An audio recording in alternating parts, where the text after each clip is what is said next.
The Independent Commission for Infrastructure, or ICI, is all set for its field validation of over 400 flood control projects found to be non-existent by Public Works Department. For the latest, let's bring in our mobile journal, Arles de los Santos. Arles, kamusta pagtakbo nyo dyan sa opisina ng ICI?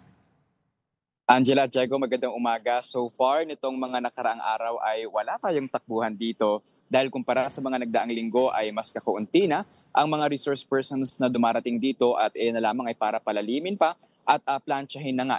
Gaya na lamang nitong gagawin na site validation ng Independent Commission for Infrastructure kung saan kahapon nga ay dumating ang ilang kawani ng Philippine National Police at nakipagpulong kanila ICI Chairperson Andres Reyes maging sa commissioner nito na si dating DPWH Secretary Babe Singson. Ayun nga ay para sa site validation ng 421 suspected flood control projects na nasa iba't ibang mga bahagi ng ating bansa. Matatandaan natin na sa record mula 2018 hanggang 2024, 261 sa mga suspected flood control projects ang nasa Luzon, 108 naman ang suspected ghost flood projects sa Visayas at 51 naman ang nasa Mindanao. So medyo kalat-kalat kaya ito kaya naman kung maaalala natin na sa pagpunta at pag-assume sa office nito ni ICI Special Advisor Rodolfo Azurin ay siniguro niya ang pakikipag-ugnayan sa PNP, AFP, NBI at DepDev para nga mas mapabilis pa itong isasagawang site validation ng mga ghost flood control projects na ito.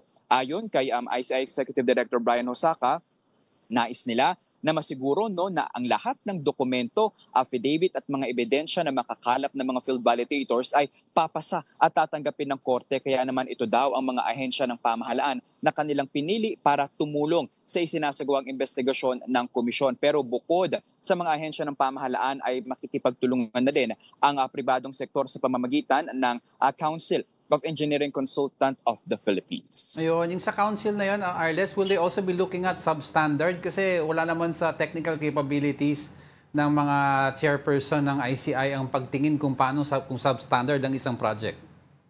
Tama ka dyan, Diego. Maaring ito ang isa sa mga focus kung bakit mahalaga ang gampanin nitong mga engineer natin. Dahil kung matatandaan ninyo, ay nagkaroon ng mga tanong-tanungan kung sino nga ba ang bumubuo sa komposisyon ng mga namumuno sa ICI. So ayan, meron tayong para balansehin mula sa Justice Department, of course, and then yung background para sa DPWH project kanya si Singson, and then para naman sa screening ng ay mula sa SGB. So ito parang completing the puzzle itong consultants mula sa engineering consultants of the Philippines. Pero will they be also checking substandard? Kasi parang ang nababanggit so far sa news lagi is ghost when will they take a look at the others?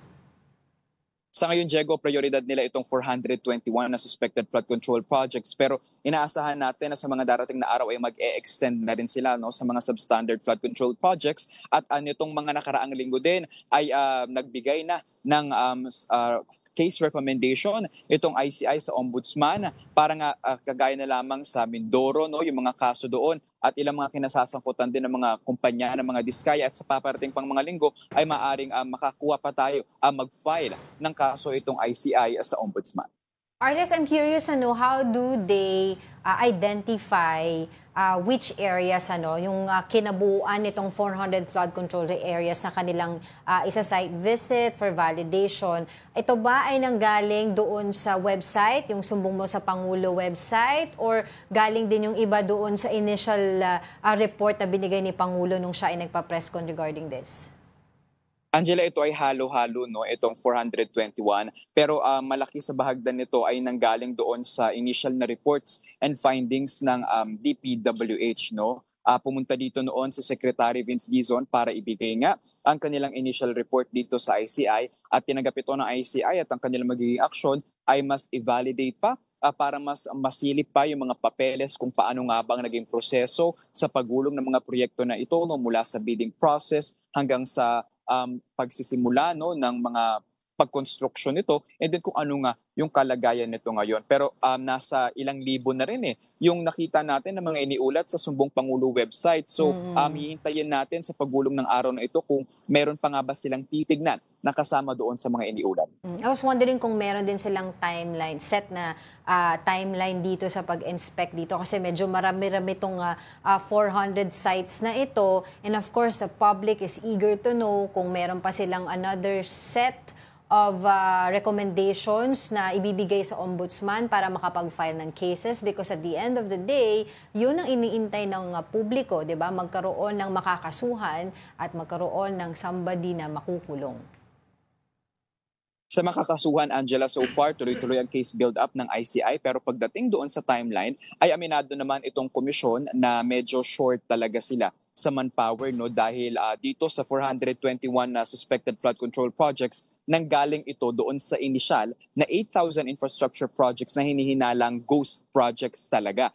Iba pa yan sa mahigit 200,000 na mga infrastructure projects sa pamahalaan na kailangan din at silipin, no, at asiguraduhin na wala ngang mga anomalya na nangyari dito sa pagkakabuo at pagsisimula ng mga ito. Alright, thank you for that. Mobile Journal, Arles de los Santos reporting live from Taguig.